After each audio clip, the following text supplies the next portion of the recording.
Analysis शुरू करने से पहले मैं आपको ये बताना चाहूँगी कि ये जो वीडियो है this is a compilation of 3rd and 4th अक्टूबर। मुझे एक कन्फ्यूजन भी था कि शायद 2nd अक्टूबर के बाद न्यूज़पेपर नहीं आता है अगले दिन, बट ऐसा नहीं हुआ था और मैंने चेक भी नहीं किया था ऑनलाइन क्योंकि थोड़ा बिजी भी मैं थी। जैसे कि मैंने बताया है कि मेरी ग्रैंड मदर है, उनकी तबीयत बहुत ज़्यादा ख़राब है, तो कल हॉस्पिटल जाना और ये सब करना बहुत मतलब काम था और कल घर पे भी कुछ लोग आए थे। So that is why I was not able to shoot the video. और मेरी भी गलती थी कि मैंने चेक नहीं किया कि 3rd अक्टूबर की न्यूज़ आई है कि नहीं आई है।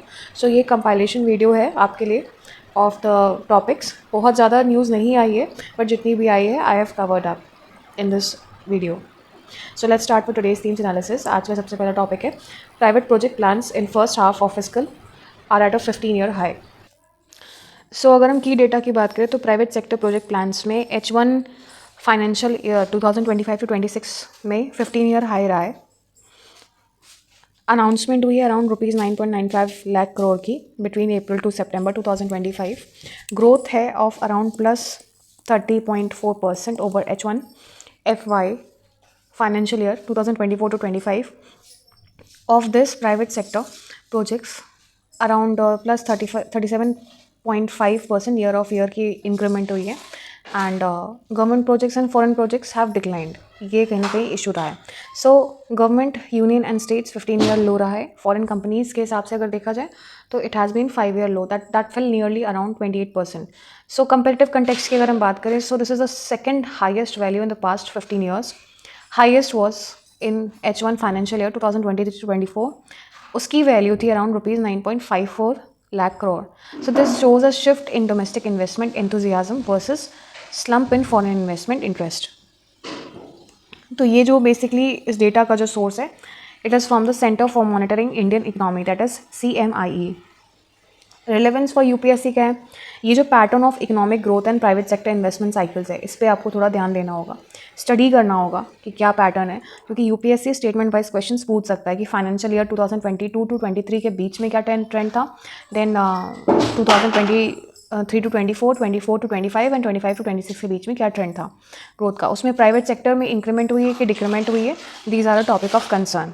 उसके अलावा रोल ऑफ प्राइवेट सेक्टर क्या रहा है in the growth of fiscal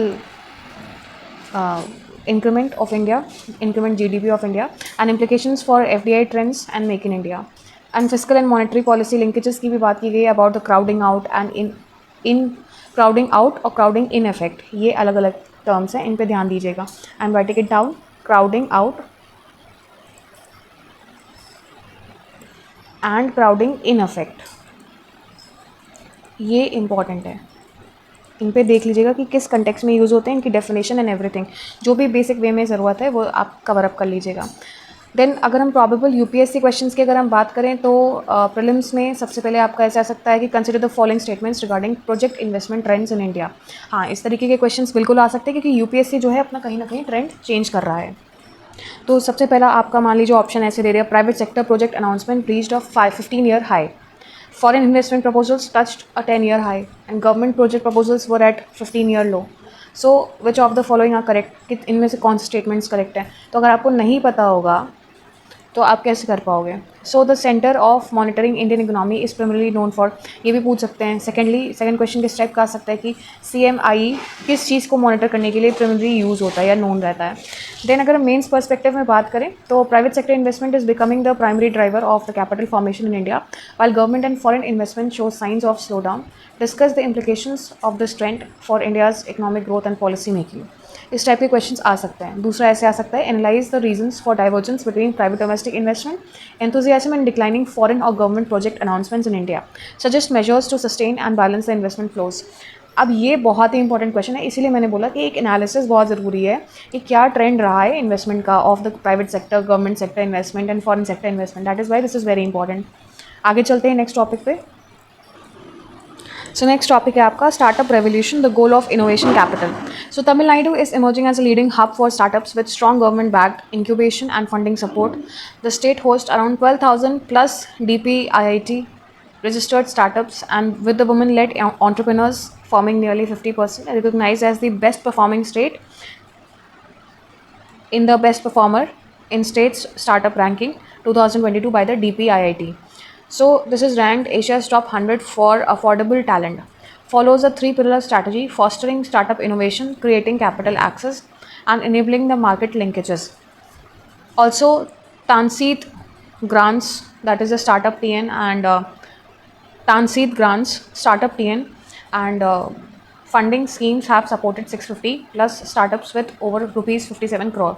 अब ये जो तानसीद ग्रांट्स है और ये सब इम्पोर्टेंट नहीं है आपके लिए, because this is a state innovative scheme, that is Tamil Nadu startup seed grant fund. ये सब जो है ये स्टेट इनोवेटेड स्कीम्स हैं, तो इसमें कोई ज़्यादा इंपॉर्टेंट नहीं है। अगर सेंट्रलाइज होता तो ज़्यादा इंपॉर्टेंस होता है इसकी। Then focus on inclusion initiatives like Puthiya Thalai Murai Women Fund, funds for SC or ST entrepreneurs and outreach in the tier 2 or 3 cities. Mentor Tamil Nadu, that is Mentor TN, has onboarded around 320 mentors supporting 11,770 plus startups. See, this is not important article, जो कि मुझे पढ़ने पे भी लग रहा है और ये यूपीएससी के पर्सपेक्टिव से भी नहीं है, बट कहीं ना कहीं ये एक जिस्ट देता है कि स्टार्टअप रेवोल्यूशन की क्या ज़रूरत है। तो आप इसको एक एग्जांपल के तौर पे ले सकते हो। अगर आंसर आ जाता है कि इनोवेशन कैपिटल या स्टार्टअप रेवोल्यूशन की इंडिया में कितनी ज़रूरत है, अगर इस टाइप से इनडायरेक्ट क्वेश्चंस आ जाते हैं तो आप तमिलनाडु का एग्जाम्पल ले सकते हो। So it is one of the hub, Asia's hub for talented entrepreneurs. तो इस तरीके के क्वेश्चंस आ सकते हैं इससे, इनडायरेक्टली आएंगे, डायरेक्टली नहीं आएंगे। The battlefield change and the Indian armed forces. The nature of the warfare is rapidly evolving, marked by the precision strikes, drones, AI, cyber warfare, and space-based assets. So India must adapt its armed forces to these changes to remain combat ready.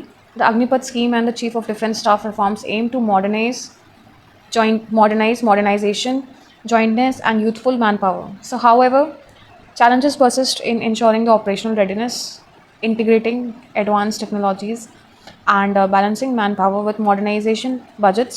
Future conflicts will demand network centric, agile, and adapted forces capable of multi domain operations. India's strategic imperative is to transform its forces from traditional structures to technology driven, integrated, and modular war fighting entities. अब मैं अगर इसकी बात करूँ तो they are basically talking about कि किस तरीके से जो इंडिया का बैटल फील्ड डायनेमिक्स है वो चेंज हुआ है। Earlier we use to rely on the man power, that is the army, कि ऑन फील्ड पे हम अपने मैन पावर को, अपनी आर्मी को भेजते थे और वहाँ से बैटल फाइट किया जाता था। And but now it is all AI based, technology based, और किस तरीके से हम इनोवेशंस, मॉडर्नाइजेशंस ला सकते हैं, तो इस पर डिस्कशन हुआ है पूरा। नेक्स्ट टॉपिक है आपका fraud franchise. A nationwide SIR will replicate the risk revealed in the Bihar. अब इसके बेसिक कंटेक्स्ट की अगर हम बात करें, so election commission of India completed special intensive revision of Bihar's electoral rolls. Finally tally जो निकला है that is around 7.42 crore electors, down from 7.89 crore. So this raises a concern of exclusion, accuracy and transparency. अब की इशूज़ क्या निकल के आए थे, बहुत से नेम्स डिलीट हुए थे, death on the grounds of death, migration, duplication, lack of enumeration, etc. Opaque processes की भी बात की गई कि no consolidated list of excluded voters, no meaningful prior notice, reasons disclosed only after the Supreme Court's intervention, and disproportionate deletion of women voters. तो इस तरीके की कुछ गलतियाँ पाई गई थी। अब नेशन वाइड होने पे रिस्क ये हो सकता है कि दिस में replicate these problems, these loop holes में रेप्लिकेट टू नेशन वाइड, और बहुत सारे लोगों का हो सकता है डिलीशन हो जाए फॉर वोटिंग एंड एवरीथिंग। इसमें बेस्ट प्रैक्टिसेस क्या सजेस्ट की गई हैं, सबसे पहले डोर टू डोर वेरिफिकेशन होना चाहिए। दूसरा, accept widely held ID documents like Aadhaar और रेशन कार्ड। अच्छा, एक और प्रॉब्लम इसमें थी SIR में, ये बताई गई थी SIR में कि आधार कार्ड को एक्सेप्ट नहीं किया जाएगा और रेशन कार्ड को, यूजुअली जो बर्थ सर्टिफिकेट्स हैं उनको कंसिडर किया जाएगा to have the voter ID cards. So advance publication of deletions plus accessible appeals process, digital tools का यूज़ करना चाहिए for consolidation, exclusion data transparency, and ensure privacy and accountability at constituency level. So इस type से ये जो आपका suggested best practices हैं ये की गई हैं। अब UPSC रिलेवेंस में आपका जो इलेक्टोरल रिफॉर्म्स है, फंक्शनिंग ऑफ ECI है, issues regarding to democratic representation है, एंड एडिशनली जो रिप्रेजेंटेशन ऑफ पीपल एक्ट है 1951 का, वो इंपॉर्टेंट है, उसको आप देख लीजिएगा एक बार। नेक्स्ट टॉपिक है आपका changing the frame, India must use forecast to better prepare for calamities. So अगर देखा जाए इस टॉपिक के कंटेक्स्ट में तो 8% ज़्यादा रेनफॉल हुई है as compare to last years, जो नॉर्मल रेन होनी चाहिए उससे ज़्यादा 8% ज़्यादा ही हुई है rain. So this is boosting the Kharif crop sowing season and reservoir storage, while excess rainfall seems beneficial. Torrential rains in Himachal Pradesh, Punjab, Jammu and Kashmir,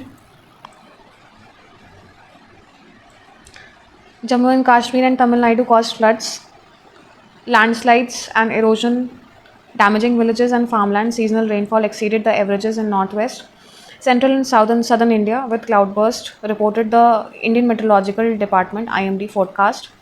Had already predicted above normal rains, yet preparedness for floods remains poor.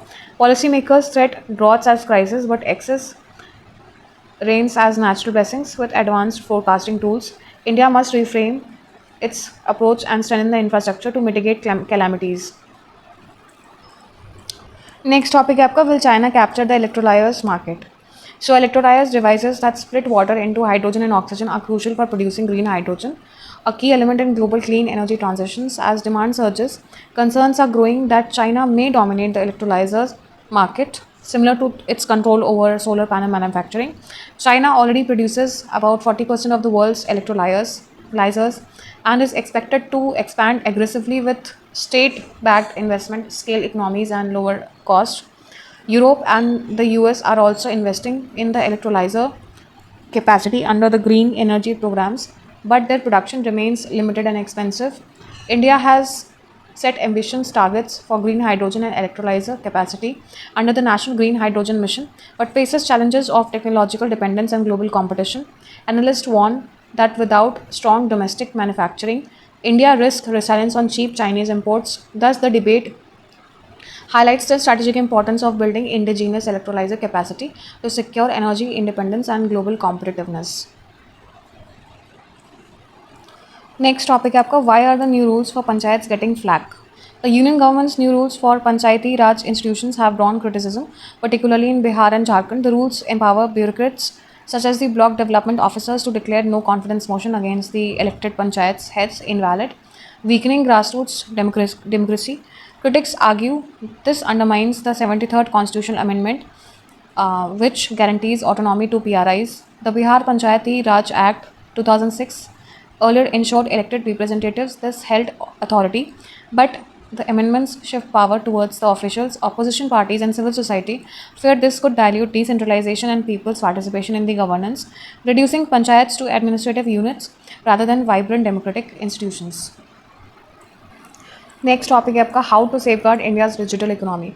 So digital transformation in India through affordable internet, digital banking and e-commerce has enabled growth but also increased exposure to cyber frauds. So cybercrime includes phishing, SIM swap scams, loan frauds, fake job offers, malware, identity theft, and unauthorized fund transfer. Social engineering exploits human weakness. Fraudsters manipulate victims emotionally, fear urgency, greed, and extract OTPs, KYC details, or financial credentials. Recent cases की अगर हम बात करें तो lawmaker duped around rupees 82 crore through the forged fund transfer. Citizen lost around rupees 8 lakh via impersonation call, and thousands were duped daily through fraudulent apps or websites. Losses are rising, with many victims unable to recover funds due to slow institutional responses. So trends की अगर हम बात करें, fraudsters use AI-driven phishing, deep fake calls and spoofing. Large-scale scam exploit weak KYC. Aadhaar misuse and stolen data. Frauds are becoming organized, sophisticated and recurring. Possible interventions की अगर हम बात करें तो personalized transaction profiles, AI-driven monitoring of customer patterns, cross-institutional cooperation data, sharing threat intelligence across banks and telecom, strengthening accountability of banks, faster fraud detection and transparent reporting, AI-driven fraud detection, proactive instead of reactive measures. Way forward क्या suggest किया गया है? That's protection first, financial system, robust cyber laws, quicker redressal and awareness. RBI, banks and enforcement agencies must collaborate to secure India's digital economy. Next topic है आपका, nations must prepare to deal with stable coins, FM. So India's finance minister highlighted the need for nations to be prepared to address The challenges posed by stablecoins and other cryptocurrency innovations. Stablecoins are digital currencies backed by the assets such as the US dollar, gold, or other reserves aimed at maintaining a stable value, unlike the volatile cryptocurrencies like the Bitcoin.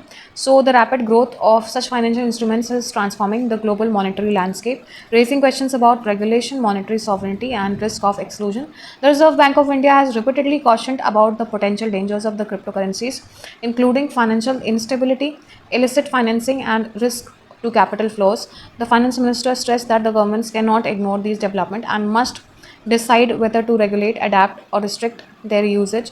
Legal, economic, and technological frameworks need to evolve to manage stablecoins risk while balancing the innovation with security. This underscores a major shift in currency and capital flow management globally. So, what is stablecoin? Stablecoin basically crypto asset है that aims to maintain a stable value relative to specified asset or a pool of assets. अब ये assets जो हैं they could be monetary units of accounts such as the dollar or euro, or a currency basket of commodities such as the gold or unbacked crypto assets. So, this stability can also be achieved only if a centralized institution is in charge of issuing, minting, or redeeming, burning these crypto assets.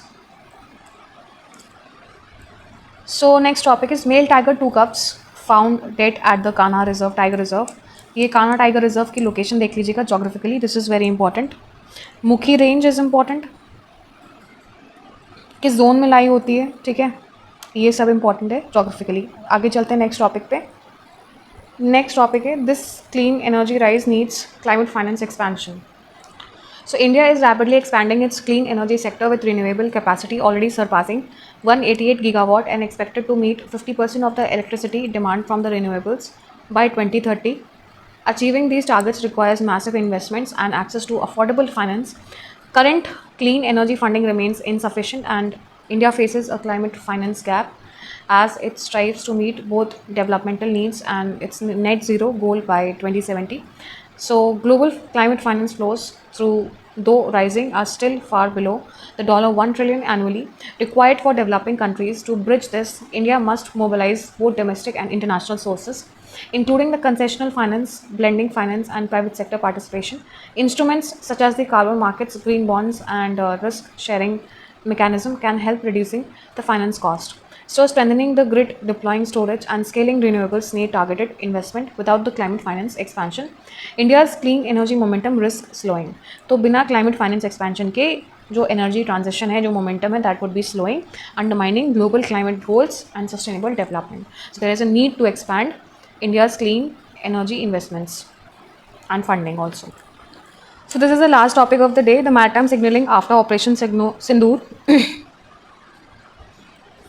Context की अगर हम बात करें तो after India Pakistan stand of in May 2025, tensions have shifted from the air domain to the maritime sphere. Operation Sindoor showcased India's maritime capabilities with demonstrations of naval strength and signaling readiness for escalations. Strategic maritime signaling की अगर हम बात करें तो India's posture exercises in the Arabian Sea reflect capacity building, deterrence and Indo-Pacific alignment. Pakistan posture की अगर हम बात करें, dispersed naval deployments from Karachi to Gwadar, missile launches and Chinese collaboration signal the preparedness. Maritime drills increasingly involve live fire test, missile launches and public announcements, that is the NOTAMs. Broader implications की अगर हम बात करें तो unlike the asymmetries of the Kargil or 1971 war, Pakistan is leveraging the naval capacity with Chinese support. China factor की अगर हम बात करें तो presence of Gwadar and Karachi expands the strategic depth linking to China-Pakistan economic corridor. Technology, anti-access or aerial denial, missile defense and electronic warfare are critical in signaling the deterrence. Risk की अगर हम बात करें तो misperceptions could escalate crisis, signaling the needs calibrated escalations. What are the external dimensions which have been measured and mentioned over here? So, parallel naval exercises with allies may reinforce the deterrence and psychological dominance. India का aim क्या है? India का aim is basically to maintain initiative in the maritime domain, deter coercion and ensure escalation control. So, significance की अगर हम बात करें तो maritime theater is emerging as the new frontier in India-Pakistan rivalry, with China's presence amplifying the risk, highlights the need for integrated naval strategy, Indo-Pacific participation and crisis management. So that's all for the day. Here I end my analysis. Thank you and have a nice day. I request you to like, subscribe and share my channel.